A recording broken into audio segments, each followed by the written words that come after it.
नमस्कार दोस्तों, मैं महेश कनौजिया। जैसे कि आपको बता दूं कि अभी हम मौजूद हैं टोल नाका पे। आपको और एक चीज बताना चाहता हूं कि जैसे कि परिवहन मंत्री प्रताप सरनाईक ने कहा था कि 8 तारीख को टोल नाका पूरी तरीके से शिफ्ट हो जाएगा, लेकिन आप मेरे पीछे देख सकते हो टोल नाका अभी भी वहीं पे मौजूद है। यहाँ पे खुद प्रताप सरनाईक मौजूद है, जो कि एक परिवहन मंत्री है। उन्होंने ऐसा कहा है कि 13 तारीख को ये जो टोल नाका है वो आगे शिफ्ट होने वाला है। और जो ये टोल नाका कहाँ शिफ्ट होने वाला है, ये फाउंटेन के आसपास एक जगह है, उसका निरीक्षण करने वाले हैं वो। अगर ये टोल नाका 13 तारीख को शिफ्ट नहीं होता है तो प्रताप सरनाईक यहाँ पे खुद आके इस टोल नाका को तोड़वाएंगे। क्या है पूरा मामला, आइए जानते हैं। ये मीरा भाईंदर शहर के जो बॉर्डर है उस पे ये दहीसर का टोल नाका है। और हमारे उप मुख्यमंत्री आदरणीय एकनाथ शिंदे साहब ने 2 महीने पहले बैठक ली थी और बैठक लेके एमएसआरडीसी को आदेश दिया कि ये टोल नाका यहाँ से हटना चाहिए, क्योंकि दहीसर और भाईंदर वालों को ये टोल नाके की वजह से बहुत तकलीफ होती थी। आधा घंटा, एक घंटा ये ट्रैफिक जाम की समस्या होती थी। अभी मैंने कम से कम 7वीं बार यहाँ पे विजिट किया है और विजिट करके होने के बाद 8 तारीख डेडलाइन दी थी उन्होंने कि 8 तारीख तक हम टोल नाका ये शिफ्ट करेंगे, मगर आधा ही काम उनका हो गया, पूरा काम बाकी है। अभी उन्होंने आखिर के 4 दिन मांगे हैं। 13 तारीख तक पूरा का पूरा ये टोल नाका यहाँ से हटेगा, ऐसा उन्होंने कहा है।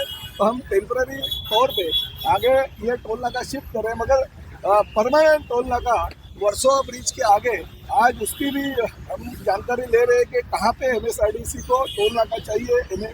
हमारे नेशनल हाईवे अथॉरिटी के अधिकारी, हमारे महानगर पालिका के कमिश्नर और साथ ही में एमएसआरडीसी के सभी अधिकारियों के साथ हम आगे वो जगह फाइनल करने जा रहे हैं। तो यहाँ पे अगर ये टोल नाका हटेगा और आगे अगर टोल नाका बन जाएगा, क्योंकि नेशनल हाईवे अथॉरिटी की और फॉरेस्ट की परमिशन लगेगी, तो आगे शिफ्ट होने तक ये टेम्पररी टोल नाका यहाँ पे किया है, जिसकी वजह से ट्रैफिक नहीं होगी, कम होगी। और वो परमानेंट सॉल्यूशन जो है वो नेशनल हाईवे अथॉरिटी की परमिशन मिलने के बाद में वहाँ पे शिफ्ट किया जाएगा। वो जगह की जानकारी हम अभी ले रहे हैं। सर, आपने 8 तारीख का शिफ्ट हो रहा है। ये कि आगे दिख रहा है ना आपको, आगे जो है ये टेम्पररी है। परमानेंट जो था यहाँ पे जिसकी वजह से ज़्यादा ट्रैफिक होता था, वो अभी 13 तारीख को निकल जाएगा। और मैंने उनको कहा है कि मैं राज्य का मंत्री बाद में हूँ, शिवसैनिक पहला हूँ। अगर हमारे शहर के लोगों को हम अगर सुविधा देने के लिए अगर कुछ निर्णय लेते हैं और वो निर्णय के अगर ठेकेदार लोग अगर वो निर्णय का आदर नहीं करते हैं, तो मंत्री मैं बाद में हूँ, पहला शिवसैनिक हूँ। मैं 13 तारीख को अगर टोल नाका यहाँ से नहीं शिफ्ट हो गया तो मैं रास्ते पे उतर के आगे का टोल नाका और आगे करने की कोशिश करूँगा, उखाड़ दूंगा, ऐसा भी उनको मैंने कहा है। सर, आपने 8 तारीख की डेडलाइन दी थी, लेकिन वो डेडलाइन मानी नहीं गई। अब 13 तारीख की डेडलाइन दे रहे हैं, क्या देखते अभी देखिए, इतने साल मीरा भाईंदर शहर के जनता ने ये दुख सोचा है।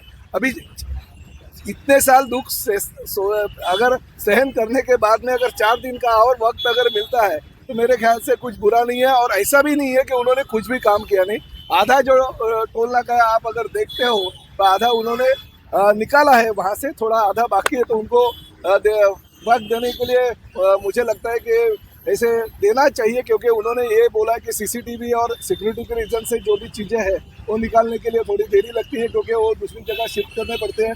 तो ये आखिरी की डेडलाइन है, तो 13 तारीख तक करणार ना पूर्ण, नक्की पूर्ण हे सगळे मधले सगळे हे काढून टाकायचे।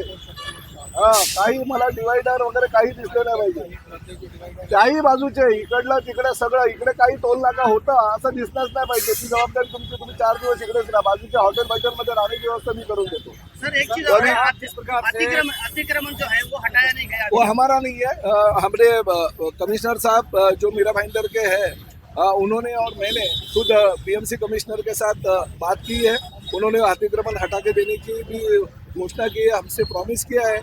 बीच में जो 4 पेड़ है वो भी वो शिफ्ट करके दे देंगे, ताकि हमारा आगे एक लेन और बढ़ेगा।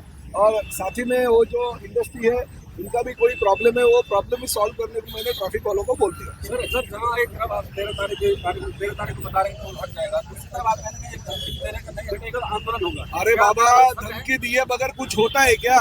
मंत्री हूँ राज्य का, बोलना तो पड़ेगा। अगर कानून के हिसाब से अगर तुम कार्रवाई नहीं करेंगे तो मैं पहले शिवसैनिक हूँ, बाद में मंत्री हूँ। और मुझे ऐसा लगता है कि वो अभी समझ गए रहे